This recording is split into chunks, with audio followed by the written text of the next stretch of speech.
Во моментов присуствувате на фокус група која што всушност представува дискусија на представници на институции кои што се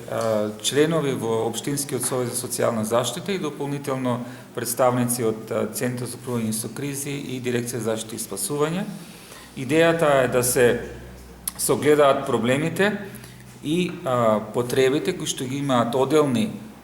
категории на граѓани и да произлезат препораки кои што ќе бидат адресирани до општината и до државата, а се оваа дискусија е всушност во рамките на активноста која се однесува на социјално мапирање на општина Делчево. Се спроведуваат две социјални мапирања во Македонија, тоа е Делчево и Куманово, и уште во 4 други држави од Западен Балкан. Тоа е една законска обврска на општината да направи социјално мапирање. Дополнително на оваа дискусија се интервјуирани 70 граѓани кои што се со попреченост во Делчево, што е голема репрезентативност во однос на бројот на лица со попреченост, и крајната цел е да произлезат препораки кои што ќе бидат евидентирани и кои што ќе бидат преточени во мерки кои што ќе ги преземе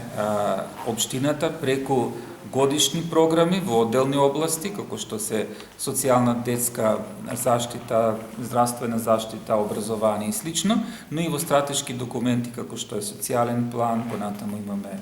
одделни стратегии, како што е стратегија за локален економски развој и слично во сферата на урбанизмот и така натаму. Кој го имплементира сето тоа? Овде се партнери Општина Делчево, која што е и корисник на тој финален документ, и Центар за европска граѓанска иницијатива, а е поддржано од германската програма ГИС.